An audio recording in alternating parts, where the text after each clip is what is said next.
Bonjour à toutes, bonjour à tous, c'est avec un grand plaisir que je vous retrouve pour un nouveau numéro d'Accès Direct. Vous l'avez sûrement remarqué, aujourd'hui nous avons quitté notre plateau et nos locaux pour vous faire vivre en direct live la 94e foire à Haute-Savoie, la foire internationale de La Roche-sur-Foron. Alors ce soir bien sûr nous évoquerons tous les éléments qui composent cette grande manifestation incontournable en Haute-Savoie. Tout d'abord grâce et avec son directeur général et son président de Roche Expo qui me rejoindront d'ici quelques instants. Nous accueillerons également des exposants. Cette année, ils sont à peu près 570. Focus ce soir sur 2 habitués de cette manifestation. Enfin, nous évoquerons toutes les animations qui rythmeront et jalonneront ces 12 jours de foire internationale. Bref, tout un programme. Bienvenue à toutes et à tous. Mais quand même, on reprend les classiques et on va commencer ce soir avec les titres de l'actu qui seront développés d'ici quelques minutes à 18h30 dans le journal télévisé. Et cela, c'est grâce à Clémence Roaldès. Salut Clémence. Salut Manu. Alors avec toi ce soir, on va parler notamment d'une carrière qui pose problème. Absolument, alors quand carrière et colère ne font plus qu'un, c'est donc le balai des camions vers la carrière de Lio qui a donc lassé ses habitants. Ils se sont dressés en collectif pour stopper son développement et son extension qui est en projet. Deuxième titre de l'actu, on part en Suisse avec le Salon du Livre. Et oui, être allongé dans un parc et écouter une histoire, c'est la grande nouveauté du Salon du Livre de Genève. Alors pour cette 33e édition, les bouquins s'invitent donc à l'extérieur des murs de Palexpo. Reportage vers la fin de ce journal. Merci Clémence, on se retrouve tout à l'heure pour le rappel des titres, pour le JT, restez bien fidèles, 18h30, restez au rendez-vous. Je te libère pour aller préparer la suite de l'actualité et tout de suite, d'ici quelques instants, je vais accueillir justement monsieur Philippe Carrier, président de Roche Expo, Mathieu Héroux, directeur général de Roche Expo. Messieurs, bonjour. J'ai envie de vous dire bienvenue, mais c'est moi qui m'invite un petit peu chez vous aujourd'hui. Vous êtes ici chez vous. Et ça fait plaisir. Merci beaucoup. Bonsoir. Alors aujourd'hui, on le dit, 94e foire internationale de La Roche. J'ai envie de dire, le grand âge ou l'âge de raison, comment ça se passe ? 94 ans qu'on organise, que mes prédécesseurs ont organisé la foire internationale ici à La Roche-sur-Foron. Oui, ça commence à marquer. Et puis ça nous oblige aussi à être bon, à être meilleur et puis à se renouveler sans cesse. Et c'est ce qu'on essaye, renouveler l'offre commerciale, les animations, les invités d'honneur pour que toutes les années l'offre puisse se renouveler et attirer de plus en plus de clients. Et que les visiteurs puissent faire des affaires dans une ambiance festive, dans un lieu vivant comme ici au Parc des Expos La Roche. On le sait, aujourd'hui c'est vraiment un incontournable du calendrier en Haute-Savoie et même un peu plus large dans la région au niveau national.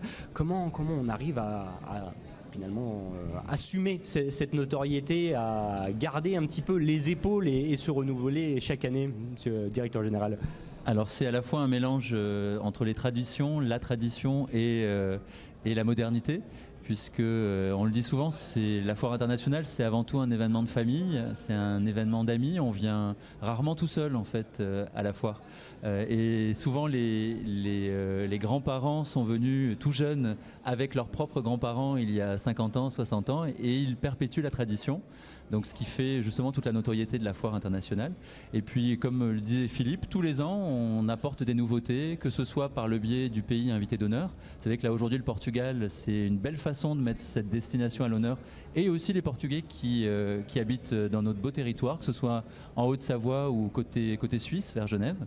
Et avec cela on essaie de créer à chaque fois des nouvelles manifestations avec des séances de cinéma dans la Haute-Savoie, également des espaces où on va présenter des produits portugais, des concerts et des groupes folkloriques qui passent sur la foire pendant les 12 jours de cette magnifique manifestation. De l'expérience avant tout et des découvertes.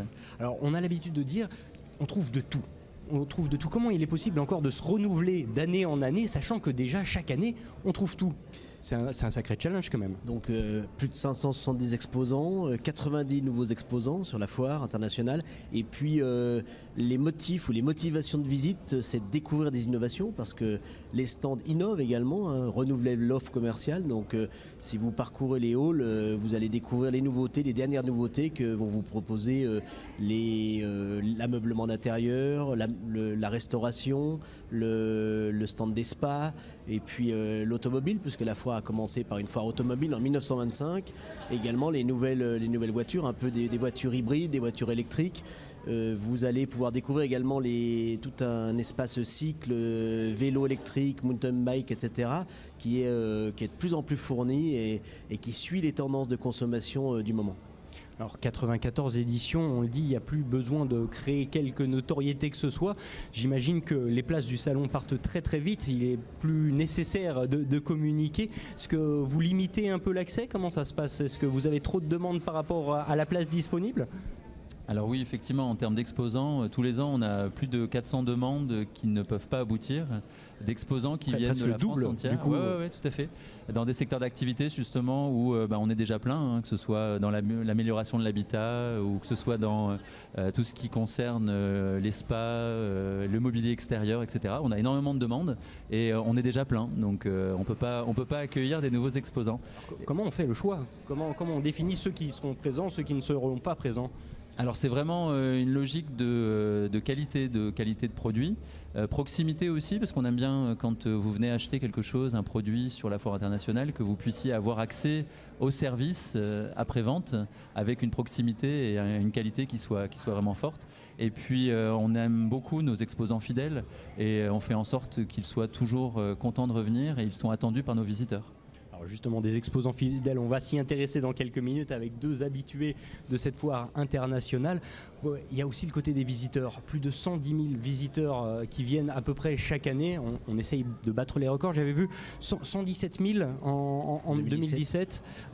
Aujourd'hui, on est bien parti sur 12 jours consécutifs avec quelques ponts en plus en milieu de semaine. Comment ça va se passer? On n'a pas pu faire mieux, hein, parce qu'on a commencé un 1er mai. Le 1er mai est toujours une journée exceptionnelle. Et là, mercredi passé, là, avec le temps et l'affluence, ça a cartonné.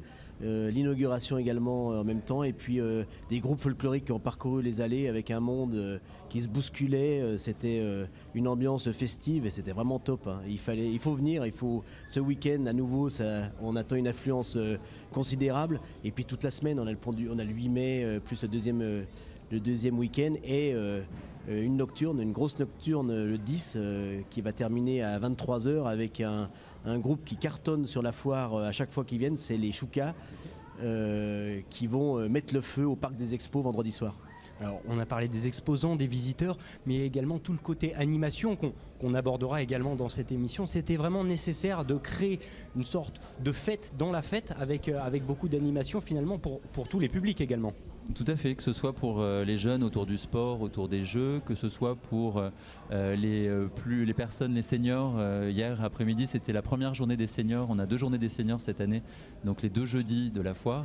On avait un thé dansant avec Fabrice Peluso et tout le monde a dansé pendant 2 heures en buvant aussi du thé dans l'espace marocain. Donc ça a été effectivement un très très bon moment. Et puis également, on a des escape games, je crois que vous allez en parler tout à l'heure aussi. On y reviendra. Voilà, pour tout âge. En fait, il y a des animations pendant les 12 jours de la manifestation et puis des journées à thème. Donc mardi prochain, on aura une journée de la femme avec entrée gratuite pour les femmes. Donc je vous ai dit 2 journées des seniors. On était aujourd'hui sur la journée du sport avec des grands athlètes et quelques handballeurs, notamment qu'on a pu croiser. Donc, des handballeurs, voilà, tout à fait, des handballeurs de Chambéry qui sont venus, mais également Jean-Marc Gaillard, donc médaillé olympique, et également des jeunes filles qui ont gagné également le globe de Cristal voilà. En télémarque. Oui. Maurice Magnifica également qui était là. Magnifica également, donc toutes des classes de jeunes qui viennent pour le village des sports pour découvrir plus de 29 activités sportives différentes avec le comité départemental olympique et sportif. Bon, bref, il y en a vraiment pour tous les goûts. Vous le disiez il y a quelques minutes, cette année c'est le Portugal qui est à l'honneur. Ça fait quelques années justement qu'il y a vraiment un pays invité.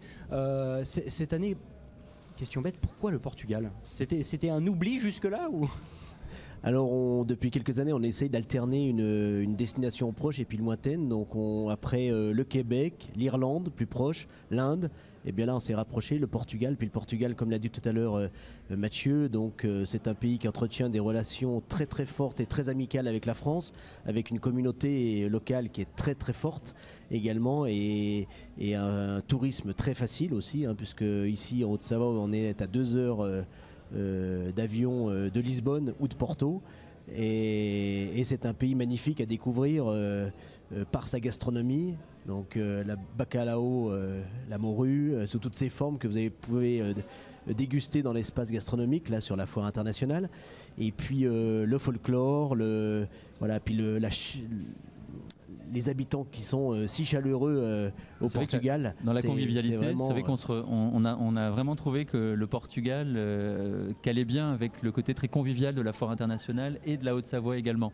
Ce côté convivialité, partage, famille, tradition. Et on s'est dit que c'était certainement une belle destination à mettre à l'honneur. On l'avait déjà accueilli sur le Salon du Cheval il y a quelques années, mais jamais sur la foire. Voilà. Alors, on le dit généralement, pour préparer cette foire internationale, il faut vraiment 1 an de recul. Aujourd'hui, on est sur le gros boom, sur enfin le rush, mais est-ce que vous commencez déjà à anticiper l'édition prochaine, ou vous profitez de cette édition 2019 en ce moment ? Alors déjà, il faut savoir qu'à Roche Expo, il n'y a pas que la foire internationale. On accueille une 50aine de manifestations à l'année. Donc on est déjà en train de préparer les manifestations qui suivent. On a une manifestation, on a le salon du tissu qui va arriver bientôt. On a un salon de l'art contemporain qui va arriver aussi au mois de mai. Et puis au 2e semestre, toutes ces manifestations qu'on attend tous, Mieux Vivre Expo, le salon Naturelia, et puis tous les salons de l'étudiant, salons professionnels également. Donc ça ne s'arrête jamais. Donc on est déjà en train de travailler sur le programme des manifestations qui suivent. On travaille aussi sur l'année 2020 avec le Cimodec 2020 qui arrive en salon professionnel, et au niveau des invités d'honneur, la plupart du temps on travaille 1 à 2 ans à l'avance pour commencer à prendre des contacts avec les destinations. Comme disait Philippe, quand on parle des destinations lointaines, c'est vrai qu'il faut au moins 2 ans pour pouvoir décider, choisir et avoir justement des délégations de personnes qui vont venir sur la manifestation. On a eu l'ambassadeur de l'Inde, on a eu le délégué général du Québec qui est venu également il y a 3 ans. Donc ça se prépare vraiment à l'avance. Bon messieurs, en tout cas, merci beaucoup d'avoir participé, d'avoir pris de votre temps pour venir chez vous, pour nous faire un petit mot, un petit coucou dans cette émission. Je vais vous libérer pour l'instant pour faire entrer finalement le cœur de cette foire internationale que sont les exposants. Merci en tout cas de votre présence à tous les deux. Bien, merci la 8 pour faire battre le cœur de cette foire sur votre chaîne. On essaye. Merci beaucoup. Merci messieurs. Et puis tout de suite, je vais accueillir nos prochains invités. Tonio Viscotti, il est accompagné de Jean-Marc Campistron. Messieurs, bonjour. Bonsoir. Bonsoir. Tonio Viscotti, vous êtes designer, créateur de Design Viscotti, vous allez nous en parler dans un instant. Jean-Marc Campistron, producteur de foie gras de la marque Campistron. Alors est-ce que j'ai compris, déjà tous les deux vous étiez des habitués des lieux? Alors ma première question, je choisis un d'entre vous, Tonio Viscotti, est-ce que c'est important pour vous votre présence ici chaque année? Nous, c'est primordial d'être à la foire internationale parce que déjà on présente nos nouveaux produits. En plus, on est dans la région, donc c'est obligé qu'on soit là pour présenter nos produits. Et en plus, c'est une foire très conviviale. Donc pour nous, les gens ils viennent vraiment en famille. Et automatiquement, on a remarqué, on l'a fait plusieurs années, les clients, ils deviennent presque des amis. Donc automatiquement, on est obligé de la faire. Ouais. Jean-Marc Campistron, c'est vrai que, comme le dit M. Viscotti, c'est presque des amis. Il y a un lien social finalement qui s'opère ici, que vous retrouvez d'année en année. C'est ça ce qui fait cette obligation entre guillemets de présence? Oui, c'est vrai que depuis le temps que l'on vit sur cette région, ça fait 33 ans, on s'est fait des amis, une nouvelle famille. Et c'est vrai qu'à travers de notre produit, dans la Haute-Savoie, il n'y a pas de foie gras. Aussi, il y a la Mergot, mais bon, nous on amène le produit des Landes. On est une entreprise familiale où l'on produit de A à Z. Alors d'ailleurs, ça a donné des idées, fait des émules, puisque je crois que vous vous mettez vraiment dans le secteur, vous mettez en tout cas peut-être pas une usine, mais en tout cas un point de vente. Alors voilà, donc c'était un peu un challenge. Ça fait, comme je vous dis, plus de 30 ans. On a ouvert une boutique à Bonneville, où j'invite tout le monde à venir nous retrouver, toutes les personnes qui nous connaissent. C'est vrai, pour nous, c'est nouveau. Pour nous, personnellement, c'est la première boutique qu'on ouvre en France. Et bon, on espère que ça va marcher très très bien, mais on n'en doute pas. Alors, ça, je vous souhaite plein de réussite en tout cas. Monsieur Viscotti, vous êtes un local, en tout cas, basé à Chavanot. Qu'est-ce qu'on vient chercher ici concrètement? C'est de la notoriété, c'est de la communication, c'est du chiffre d'affaires? Chiffre d'affaires, c'est pas tellement le chiffre d'affaires, parce que si vous voulez, et nous, le siège social est à Chavanot, donc à côté d'Annecy, mais depuis 5 semaines, on a ouvert un nouveau showroom qui se trouve à Lonzy-la-Caille, donc sur la nationale qui fait Annecy-Genève, avant Cruzeil. Mais pour nous, c'est très important d'être ici pour pouvoir amener après nos clients sur notre nouveau showroom. Donc nous, on n'est pas ici uniquement pour faire du chiffre d'affaires. Pour le chiffre d'affaires, c'est sûr, on est là pour travailler, mais ça vient en deuxième plan. Nous, c'est surtout pour communiquer nos produits et notre savoir-faire. Pareil, Monsieur Campistron? Ben nous, on est là pour vendre, pour faire connaître notre produit. On sent le commerçant. Voilà, on est là pour vendre un produit label, puisqu'on a le label depuis maintenant 6 ans. Et donc on est là pour développer auprès des comités d'entreprise, puisqu'on s'est lancé aussi dans des coffrets d'entreprise. Et c'est vrai que chaque année, on vient 2 fois par an. On est là pour vendre, on ne vous le cache pas.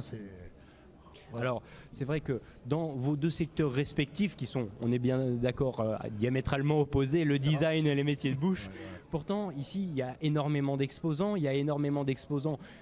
sans vouloir dire qu'ils font la même chose, mais qui sont à peu près dans les mêmes thèmes, dans les mêmes valeurs. Comment on arrive à tirer son épingle du jeu? Comment on arrive à faire s'intéresser le client à nous et pas à quelqu'un d'autre? Alors, si je peux me permettre, c'est vrai qu'est-ce que vous dites. Aujourd'hui, les clients, ils veulent quelque chose qui sort de l'ordinaire. C'est-à-dire, ils veulent un produit, on peut dire, unique et quelque chose qu'ils ne trouvent pas nulle part. Chez nous, on est des designers, on se déplace, on conseille et on fait la vente tout de suite après. Bien sûr, mon confrère, c'est un très bon commerçant, mais nous aussi, on n'est pas là simplement pour faire la figuration. On essaie de faire quand même un maximum de ventes, mais ce n'est pas la même vente. Monsieur est directement concerné parce que lui, il faut qu'il vende. Nous, on peut attendre le client, on va le voir chez lui, si vous voulez. Ce n'est pas le même esprit de vente, voyez? Ça, tout à fait. Tout à fait. Nous, c'est de la vente directe. Après, à nous de fidéliser la clientèle par un produit de qualité. Je pense qu'on y est bien arrivé. Pour preuve, tous les clients que l'on a dans la région et l'aura qu'on a aussi. Alors, selon vous, 2 habitués de cette foire internationale, qu'est-ce qui est le plus important pour un exposant? Est-ce que c'est la relation du public? Est-ce que c'est la qualité des produits? Alors, si je peux me permettre, cette année, je suis agréablement surpris. Et j'ai le président qui m'écoute, mais ce n'est pas pour ça, Monsieur le Président. Nous, ça fait 2 jours, donc moi personnellement, moi je suis, si vous voulez, le gérant. Mais j'ai mon épouse, mon fils qui est sur le stand, j'ai une collaboratrice. Mais j'ai trouvé, et je le disais justement avant l'émission, que la clientèle, pour les 2 premiers jours, attention, on ne peut pas dire jusqu'à la fin. Ouais, ça continue encore pour 8 jours. Quand même, je ne sais pas qu'est-ce qu'ils ont fait comme campagne des pubs, mais je trouve que la clientèle, le panier moyen, il est beaucoup plus haut que l'année dernière, au début de la foire, bien sûr. Mais nous, pour l'instant, on est très, très satisfaits. Jean-Marc Campistron, le plus important pour vous? Moi, le plus important, c'est la clientèle. L'organisation est extraordinaire ici en Haute-Savoie. Surtout la foire de la Roche. Moi, j'ai connu plusieurs présidents, j'ai connu plusieurs responsables, mais on est toujours très, très bien accueillis. Et c'est vrai que pour nous, c'est quelque chose d'extraordinaire. Qu'on ne connaît pas dans le sud-ouest, c'est différent. Pour nous, ça a été quand on est arrivé la première année, on ne savait pas trop où on arrivait. Puis on est arrivé là, on a vu d'abord une clientèle. C'est vrai que la Haute-Savoie, c'est quand même une région pas ordinaire, quoi. Quand on vient en Haute-Savoie, c'est extraordinaire. Pour nous, c'est, comment vous dire, on vient 2 fois par an, on ne loupera jamais ça. Pour nous, c'est une bouffée d'oxygène. Oh, que de belles paroles. Dans notre petite entreprise, parce qu'on est de toute petite entreprise, on est une entreprise familiale. Au départ, on était 4 frères, après sont venus mes 2 fils. Bon, on travaille le produit de A à Z, c'est-à-dire de l'élevage, le gavage, tout. Bon, mais c'est vrai qu'on a fait notre petit trou dans cette région et on espère continuer encore longtemps.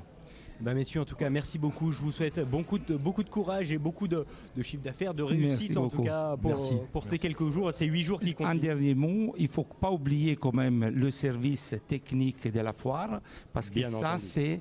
ils sont agréables et toujours à votre écoute. Et ben voilà, le message est passé. Messieurs, merci beaucoup d'avoir Merci. pris un petit peu de temps.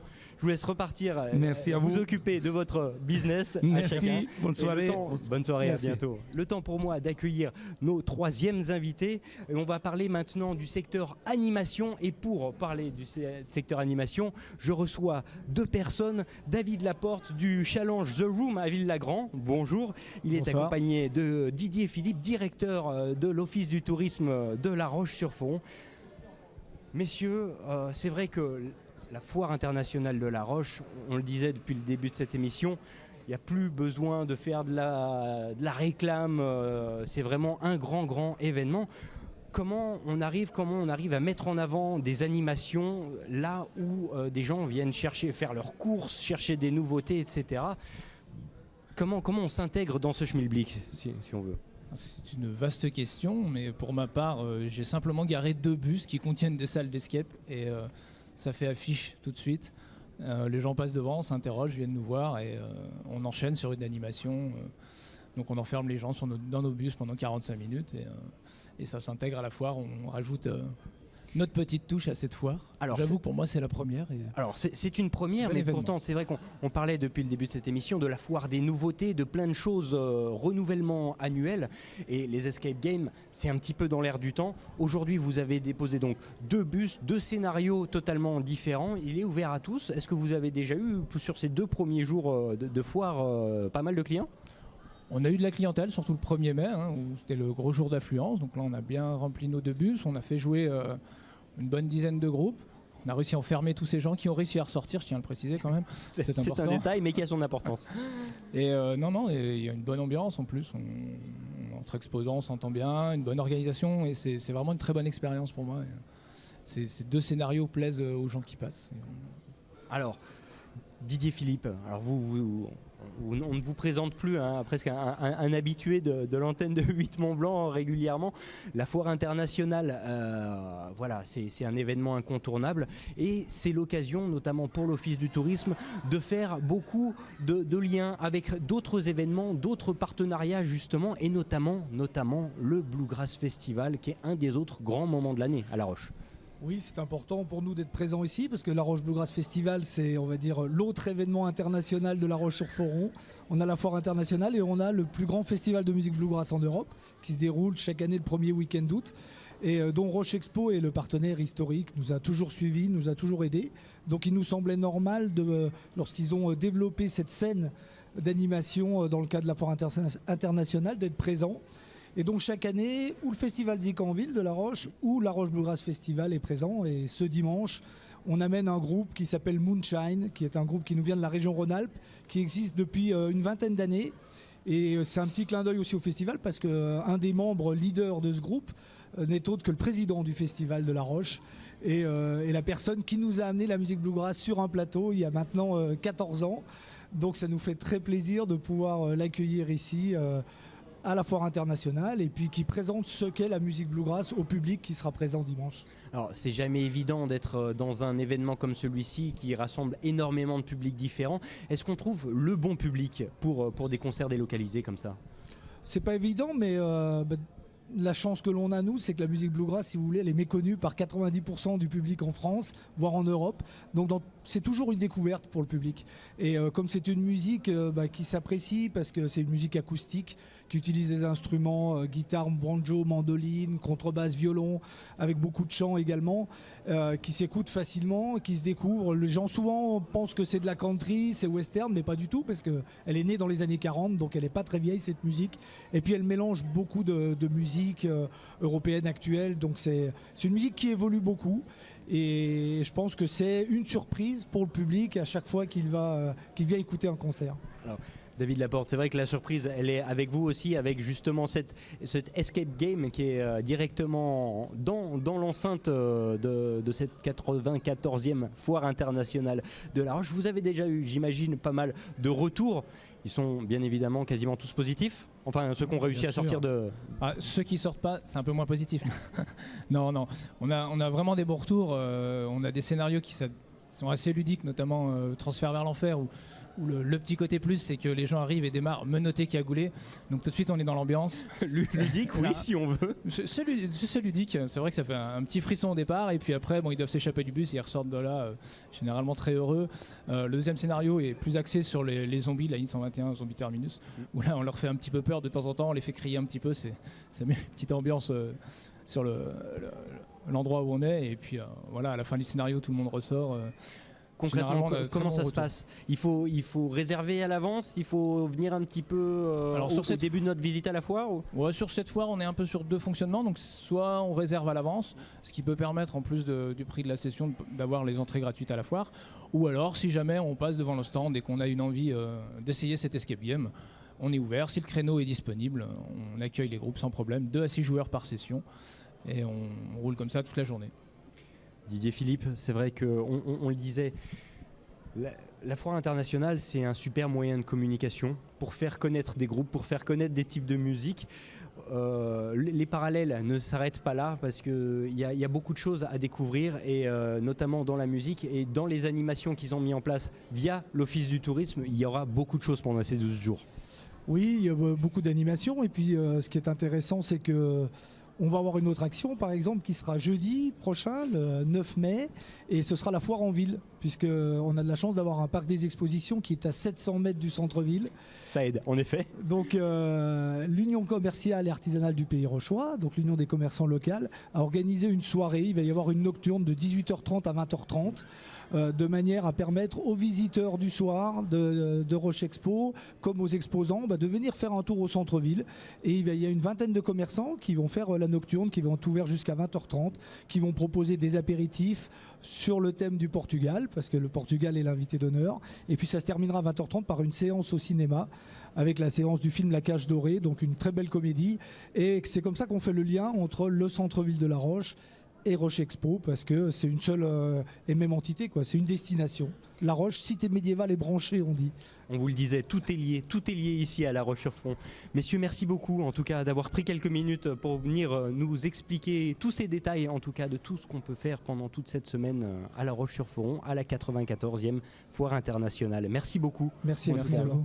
Bon courage pour la suite. Merci. Je vous laisse repartir à vos occupations. Juste le temps pour moi de rappeler Clémence Roualdès pour le rappel des titres du JT. Les titres qui seront donc développés à 18h30 dans quelques minutes à peine dans le cadre du journal. Clémence, rebonjour.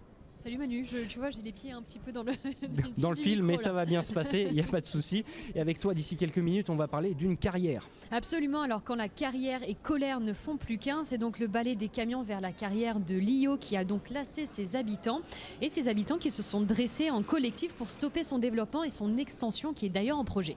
Dans la suite du JT, on part côté suisse avec le Salon du Livre hors les murs. Absolument. Alors imagine Manu, être allongé dans un parc et écouter une histoire, c'est donc la grande nouveauté du Salon du Livre de Genève. Pour cette 33e édition, les bouquins s'invitent donc à l'extérieur des murs de Palexpo. Reportage dans la fin de ce journal. C'est d'ici quelques minutes au journal télévisé. Restez fidèles. On se retrouve tout de suite, donc toujours en direct depuis cette 94e foire internationale de La Roche-sur-Foron. Et nous, on se retrouve juste après la pub. A tout de suite.